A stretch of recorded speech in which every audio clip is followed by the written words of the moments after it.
नमस्कार साथियों, मैं हूं Pramod Kumar Kandwal intensive spiritual path से। पानी जो उबला हुआ है, यदि हम उसको ठंडा करके उसमें से आग को बाहर निकाल दें तो पानी अपने ठंडेपन में आ जाएगा, जो उसका मूल स्वरूप है। पानी का मूल स्वरूप उसका शीतल बने रहना है। उसके अंदर बदलाव सिर्फ गर्मी के आ जाने से हुआ है। इससे सिद्ध होता है कि यदि हम बुरी संगत को अग्नि की तरह बाहर कर दें, अलग कर दें, तो हम अपने मूल स्वरूप में आ जाएंगे। हमारा मूल स्वरूप भगवत स्वरूप है। जब बच्चे का जन्म होता है तो वह अपने मूल स्वरूप में होता है, लेकिन संसार की अग्नि जब धीरे धीरे उसके अंदर प्रवेश होती है तो उसके अंदर नकली व्यवहार उत्पन्न हो जाता है, जो उसे जीवन भर दुख प्रदान करता है और हम जन्म मरण में फंसते रहते हैं। आप सब जानते हैं कि हमारी आकाश गंगा में ही 400 अरब तारे हैं और सबके लगभग 8, 10, 12 ग्रह हैं और करोड़ों खरबों से भी ज्यादा एस्टेरॉयड हैं। उल्का पिंड, पत्थर इत्यादि तो अलग हैं, कॉमेट आदि आदि। यह सभी अपनी अपनी धुरी पर घूम रहे हैं। इसी प्रकार 2 बिलियन से भी ज्यादा आकाश गंगाएं हैं, जिनके अंदर भी इतने ही तारे या इससे अधिक ग्रह, उपग्रह और इनसे भी ज्यादा एस्टेरॉयड हैं। तो ये एक यूनिवर्स हुआ। इस प्रकार खरबों यूनिवर्स हैं, जो एक मल्टीवर्स कहलाता है। और अब तो वैज्ञानिक कह रहे हैं कि खरबों मल्टीवर्स भी हैं और उसके पैरेलल भी यूनिवर्स हैं। आप सभी लिखे पढ़े हैं, जानते हैं कि इनकी संख्या की तो कल्पना भी नहीं की जा सकती। तो कहने का यह अभिप्राय है कि यदि प्रभु सर्वव्यापी ना होते तो इन सभी ग्रहों, उपग्रह और सूर्य का अपनी अपनी धुरी में घूमना जो बेहद जरूरी है, तो उनकी गति और उनके घूर्णन को वहां कौन मेंटेन करता? कोई भी ग्रह उपग्रह यदि अपनी धुरी से बाहर चले जाता तो पूरी आकाश गंगा में महाविस्फोट हो जाता और अनंत जीवन जो सब जगह है, अभी पाया नहीं गया है। योग वशिष्ठ में लिखा है कि प्रत्येक जगह जीवन है, हर ग्रह में जीवन है, वो सब का सब नष्ट हो जाता। इससे सिद्ध होता है कि परम पिता परमात्मा सर्वव्यापी है, प्रत्येक जगह है और वहीं पे उपस्थित रहकर सबको अपनी अपनी धुरी पे घुमा रहे हैं और पूरा कंट्रोल कर रहे हैं। जब तक किसी व्यक्ति को ज्ञान प्राप्त नहीं हो जाता, तब तक वह सभी शरीरों को भिन्न भिन्न समझता है और ये भिन्नता ही दुखों का कारण है। भिन्न भिन्न बुद्धि, भिन्न भिन्न शरीर जब एकत्र होते हैं तो विचार न मिलने से दूसरों को बेचैनी का अनुभव होता है।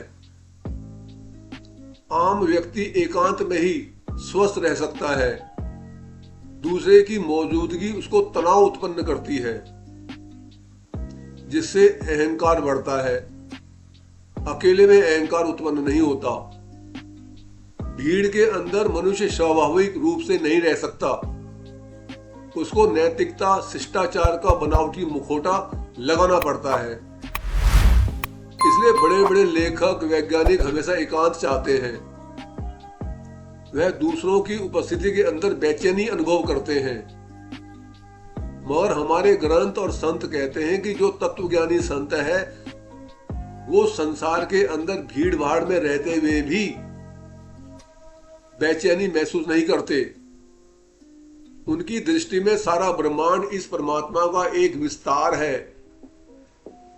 पूरा ब्रह्मांड एक है, दूसरा कोई है ही नहीं, फिर दुख किससे हो? कोई भी स्वयं को दुख नहीं देता। जब तक आत्म तत्व का अनुभव नहीं होता तब तक इंसान संसार की हर वस्तु में सुख ढूंढता है, उसके पीछे भागता रहता है। और जब तत्व का आनंद एक बार अनुभव हो जाता है तो दुनिया की एक से बढ़कर एक आकर्षक वस्तु उसके लिए मिट्टी समान हो जाती है। उसका मन कभी विचलित नहीं होता, वह हर स्थिति और परिस्थिति में सामान्य रहता है। संसारी व्यक्ति को वस्तु प्राप्त करने पर सुख का अनुभव होता है और आत्मज्ञानी संत को बिना वस्तु की प्राप्ति के बैठे बैठे ही अपार आनंद मिलता है। आत्मज्ञानी संत के पास जो कुछ भी होता है वह उसको हमेशा लुटाने के लिए तैयार रहता है। वह सबकी सेवा के लिए बेचैन रहता है। वह सबके दुख को अपना दुख समझता है। लेकिन सांसारिक व्यक्ति जिसके पास बहुत कुछ पहले से ही होता है, इसके बावजूद भी वह दूसरों का माल हड़पना चाहता है, अधिक से अधिक प्राप्त करना चाहता है। लेकिन वह यह कभी नहीं समझ पाता कि सुख वस्तु में न होकर हमारे भीतर सहज रूप में उपलब्ध है।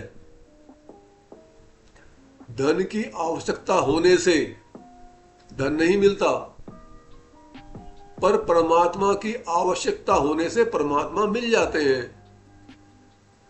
यदि हम परमात्मा के प्राप्ति की आवश्यकता को बढ़ाएं तो निश्चित रूप से हमें परमात्मा मिलेंगे। यह सारा का सारा खेल लापरवाही के कारण बिगड़ रहा है।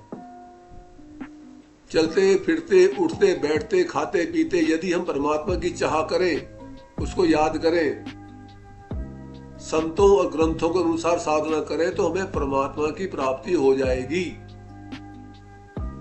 इसके विपरीत संसार हमें कितना ही प्यारा लगे, मीठा लगे, आकर्षक लगे, वह हमें कभी नहीं मिल सकता। यह नियम है। हमने बात को ही ठीक तरह से नहीं पकड़ा है। जो परमात्मा नित्य प्राप्त है, हमने उसको बड़ा कठिन और बहुत दूर समझा हुआ है।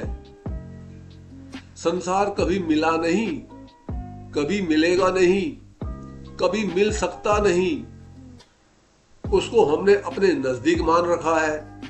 और ये मान्यता ही सबसे बड़ा भ्रम है।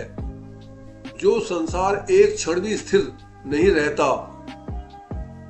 हर क्षण नष्ट हो रहा है, वो कैसे मिल सकता है? जो परमात्मा सर्वव्यापक है, हर समय परिपूर्ण है, वो दूर कैसे हो सकता है? परमात्मा सर्वसमर्थ होने पर भी उसके अंदर ये शक्ति नहीं है कि वो हमसे दूर हो जाए। वह प्रत्येक प्राणी के हृदय में विराजमान है। जो कीटाणु विषाणु जिनको देखने के लिए हमें दूरबीन की आवश्यकता पड़ती है, उसके अंदर भी भगवान हमारी तरह ही विराजमान है। ऐसे भगवान को हमने दूर और अप्राप्त मान रखा है, जो हमारे दुख का मुख्य कारण है। एही सन हटी करे हूं पहचानी, साधु ते होए न कारज हानि।